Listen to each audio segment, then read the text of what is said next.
Welcome back to the VR recap. You might have noticed we missed last week, so we've got a lot to catch up on.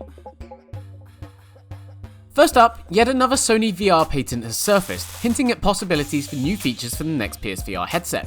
Pictures in the patent show a device that looks a lot like the original PSVR. Look closer though and you'll spot two cameras mounted to the front of the headset and one on the back. A pair of motion controllers also have yet more cameras. This could signify that Sony is looking at inside-out tracking for its next generation VR headset. But it's just a patent, so it might not mean anything, no matter how big this guy's arms are. Elsewhere, Sony this week confirmed the PS5 will launch holiday 2020. Next up, HTC's Yves Maitre had something to say about the company's rivalry with Facebook's Oculus. In an interview with Bloomberg Technology, the newly appointed CEO said he was not sure the target to beat is Oculus. He explained that while the company was competing with Oculus, the two companies were focused on different areas of the market. Oculus has gaming while HTC is focused on B2B. HTC just launched its next consumer VR headset, the Vive Cosmos, but still offers the Vive Pro for business use. Now, get ready to suit up. Avengers Damage Control is coming to the Void locations in the US and Canada.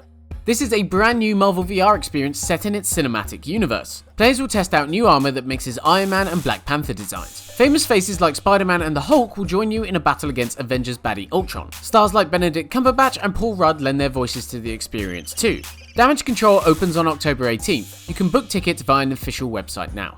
Finally, we have some new shows to talk about. Earlier this week, we launched the VR Culture Show. It's the best place to see what VR is doing beyond games in areas like films, business and healthcare. Our first episode is focused on London's Raindance Film Festival, so make sure to check it out. But that's not all. We also have a brand new VR podcast. We just launched the VR Download, a weekly show about VR broadcast from VR. Every week you can join Team Upload as we talk about the industry's biggest stories, go over some of the biggest releases, and maybe welcome a guest or two. Finally, we're doing another VR showcase. On November 27th, we'll be highlighting more exclusive reveals for VR games coming in 2020. You won't want to miss this one. This Oculus exclusive RPG is one of the biggest and best VR games to date. Asgard's Wrath is set in Norse mythology and has you taking on monsters and drinking mead. Get ready to paint the town red and more with Concrete Genie's PSVR exclusive level that lets you paint to your heart's content. Don't miss the deluxe edition of Exorcist VR, which bundles all 5 episodes of the terrifying horror VR game into one package. For this week's comments, we asked you if you would carry on playing Beat Saber if custom songs were taken out, following the news that Facebook has updated its community guidelines which directly affect Beaton, the software that lets you sideload custom Beat Saber songs.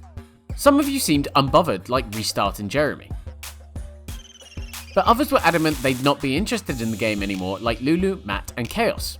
Let us know what you think below. We've got a big catch for you in this week's giveaway, 5 PC VR codes for Ultimate Fishing Simulator. The game got brand new DLC this week. All you've got to do is enter in the link below. Best of luck. Thanks for tuning in. Make sure to subscribe to keep up to date with the latest in VR, and I'll see you same time next week.